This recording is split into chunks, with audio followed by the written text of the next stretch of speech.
China's leader and the United Nations Supreme Commander for Southeast Asia, Generalissimo Chiang Kai-shek and Admiral Lord Louis Mountbatten, with Madam Chiang, meet to discuss Allied strategy in this important theater of war.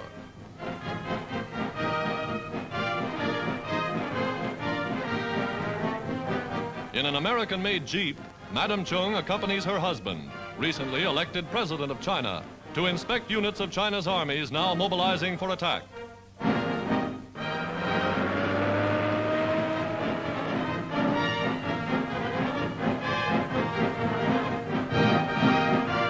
Sworn to hurl the invader from China, Chiang Kai-shek places in the hands of his veterans the future of their homeland.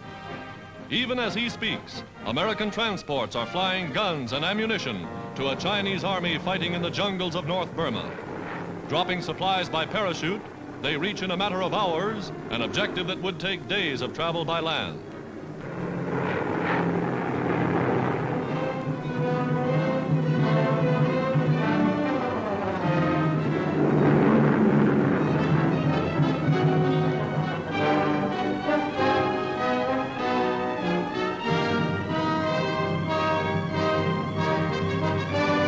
American-trained, these Chinese units are stabbing deep into Japanese positions guarding the Burma Road.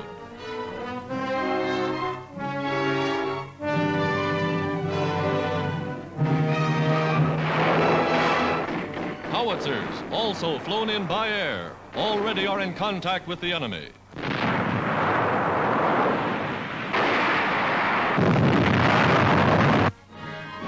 Gallant fighters, they receive from General Stilwell medals for valor. Heroes of the opening Battle of Burma.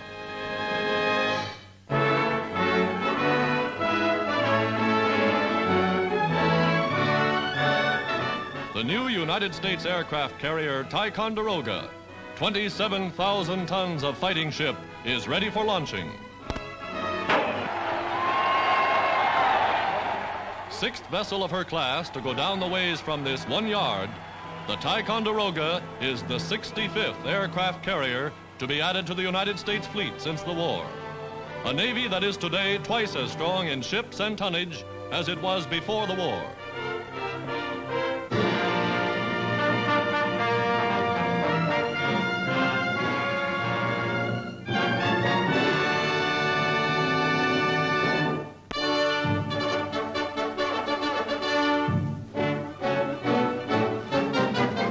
In Washington, President Roosevelt drives with Vice Admiral Fanar, chief of the French naval mission, to a Navy yard to present a brand new American-made destroyer escort to the people of France.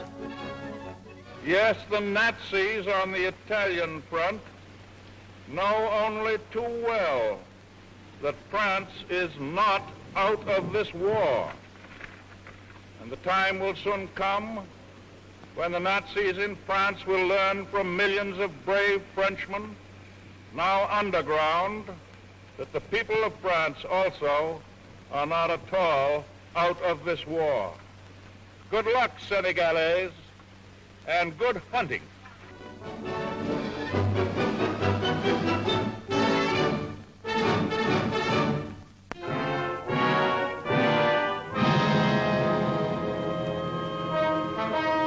The Marshall Islands, target for the greatest American offensive in history.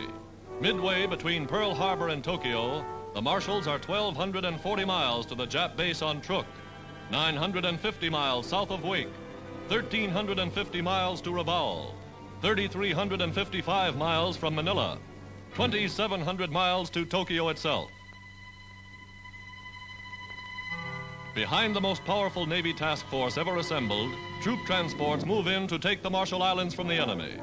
For 2 months, Army and Navy air forces have blasted the target with bombs. For 3 days, warships have bombarded the islands from the sea. 15,000 tons of bombs and shells, a total without precedent. Point chosen for the assault is Kwajalein, in the heart of the Marshalls, largest atoll in the world and chief supply station of the group. The Navy's tactics are to drive past smaller atolls and deliver the main blow here, neutralizing the string of smaller islands which surround a 66-mile lagoon, a harbor big enough to shelter all of the navies of the world. Kwajalein Island is hit by the Army. Roi and Namur to the north are attacked by United States Marines. These first films to be released reveal the action of the Navy and the Marines. With precise timing, the assault begins.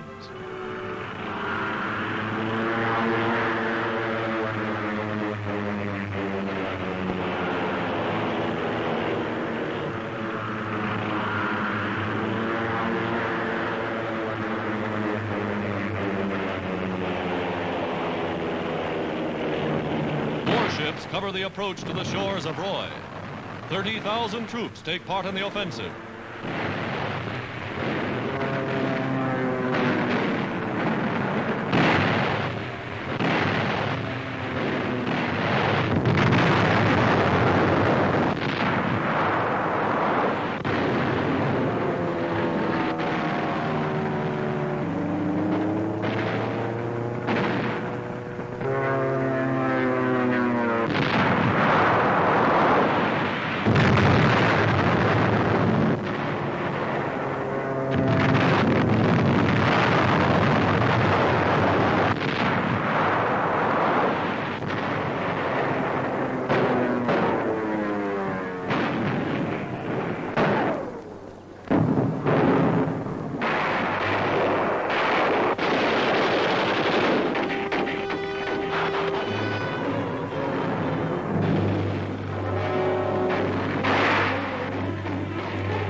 Marksmen fire on Japs attempting to escape by swimming an island channel.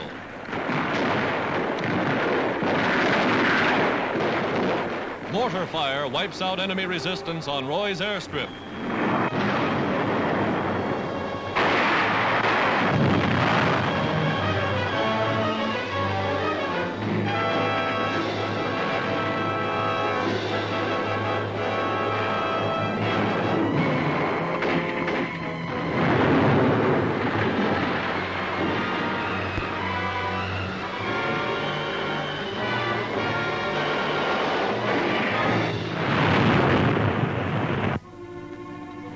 The airstrip is littered with smashed Jap planes.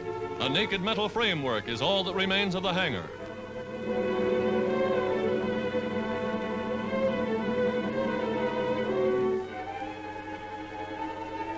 This was Jap headquarters, a base the Japs have held and fortified for 20 years.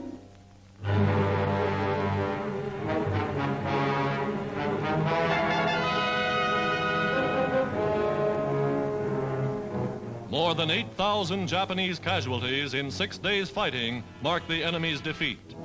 For the first time in this war, the Japanese Empire has been invaded by forces of the United Nations. For the first time, Japanese territory has fallen into Allied hands. Enemy strongholds of steel and concrete were torn apart by the terrific concentrated fire.